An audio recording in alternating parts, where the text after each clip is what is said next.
So, Evan, your first job that you ever sell was a $6,000 pressure washing job. Now, if you can, Correct. go ahead and walk us through the process of how you got the $4,900 parking lot striping job, from the email outreach to the time you walked the site with the property owner, how you went about the quoting process, ultimately how you were able to close them, and then the final result after you got the job. Go ahead and walk me through. So honestly, Chris, it was the same exact email. I was just copying and pasting the same email out to as many people as possible. Now, I did get, not everyone is saying yes, or I didn't. There was a lot of times I didn't even get replies back to my email. But I did get. I was emailing every golf course. I was trying to think who all has parking lots here in Bozeman. So I emailed all the parking lot, all the mall. I emailed all of the university. I emailed high schools, junior highs, elementary schools. And one that I got back was actually the most prestigious golf course country club here in Bozeman. It's called Black Bull Golf Course. I actually golfed it last year for the first time. It costs you, $20,000 to have a membership each year. So it's a prestigious one. And they got back to me and they replied, said, hey, give us a quote. Now, what I did, because I was using some of my knowledge from YouTube, I went on Google Maps and was trying to count as many stalls and how many lines were on Google Map. Well, check this out, Chris. I sent him an email saying, hey, I see on your Google Maps you have X amount of lines, X amount of stalls. And that information was incorrect. So he responds back to me. He was like, hey, Evan, you might not want to use Google Maps. You might actually want to come down because we did some advancements to the parking lot. So when I actually went down there to the facility, I walked the parking lots. There was actually a lot more stalls than I originally thought and quoted them from my first email. So I walked the property. And I think me taking that time, and I took pictures while I was down there.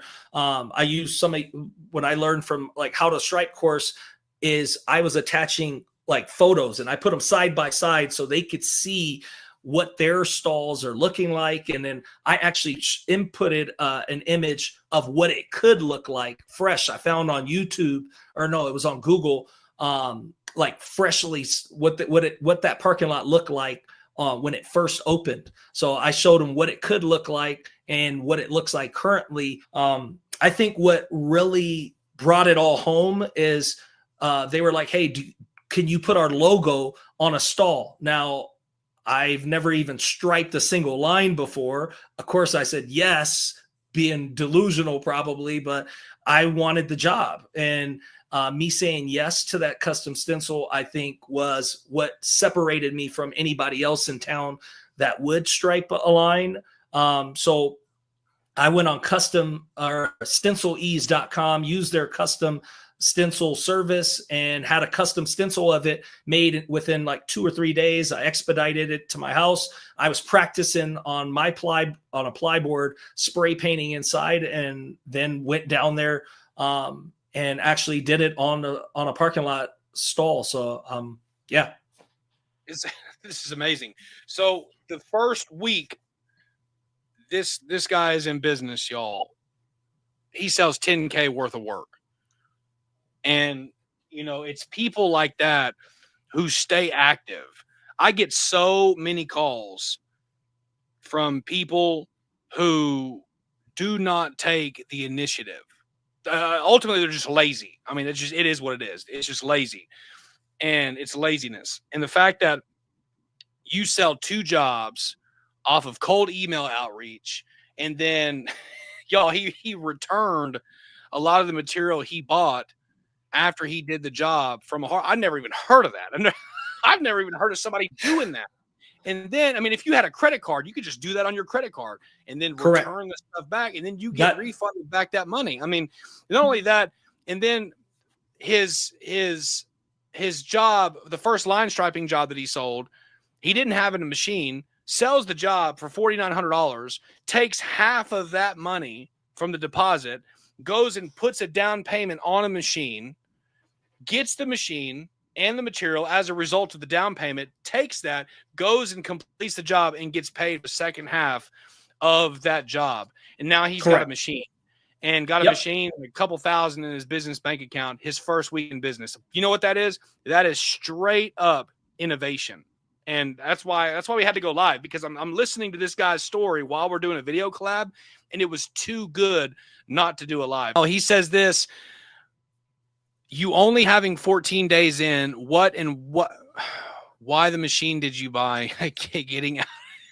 Getting out of trucking. So I guess, why the machine did you buy getting out of trucking? So he's wanting to know, For me, I watched a lot of your videos. In the course, you had, like, you were explaining and showing about, there was the Titan. It was between that Titan 850 or the Graco 3400. I also looked at the one above the Graco 3400, and it had like the two guns on it. There was a stencil gun and the line stencil. But that one was like 11,000. The Titan was the most affordable option at like 2,000. But I was trying to look forward to the future, and I was like, you know what, if I'm gonna do this, and I only have to put down 15% with using my Sherwin-Williams account, I'm just gonna go with the machine that I think I could kind of grow and scale into, and that was the Graco 3400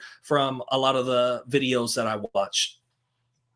Yeah, 100%. And then those are the two starter options. That's why we put them in there. And then whenever people ultimately start getting more parking lots, then they upgrade to a 39 and a 59 and stuff like that. So, he got the Graco. It just depends on what you're spraying. I mean, I didn't have a good experience with the Graco with waterborne, but I had a great experience with it with solvent-borne. So is there anything else like you could say to somebody who's on the fence? Like, are there some people who just shouldn't start this? Like, are there some people who are like, no, it's not going to work for you? Like, or can anybody start it? Or are there some people who should just pretty much stay at their full-time job? I'm going to be honest, guys. That's a great question. I can't speak for everyone, but if you guys look at behind me, you don't see anything that looks like a striping machine behind me. You don't see anything that looks like a pressure washer. I have been in music. I'm the guy that's been stuck in his studio for 13 years of my career. I built virtual instruments and software. I've been in software. That's the only thing. Everyone tells you, stay in your lane, software. Well, I wanted to get outside of software because AI was kind of threatening my virtual instrument business. And if I could do this, get outside of my comfort zone and start striping, anybody can. I promise you, anyone could do this. So I don't think that there's anyone that can't. This is a perfect time. I'm gonna share something with you guys that I just found out yesterday. My parents are in town watching my kids play their last flag football games here in Bozeman, Montana. My dad shares something with me that I did not even know. I did not know this. I'm sharing with him for the first time. Hey, Dad, I just did my first job.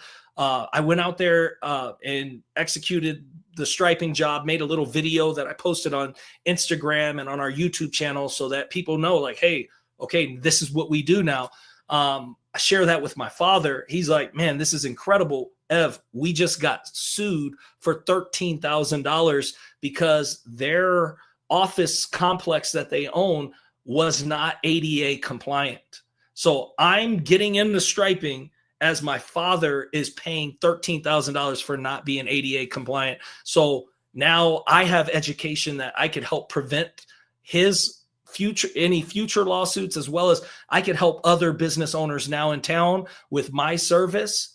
I can help them prevent themselves from being in a similar situation as my parents were. So you could help businesses not get sued. There are people out there that are going around just looking for handicap spots that are not properly done and with proper regulations to their specific states. My parents were victims of that. So hopefully, guys, if we go out there, more stripers pop up, we can help prevent future lawsuits with companies.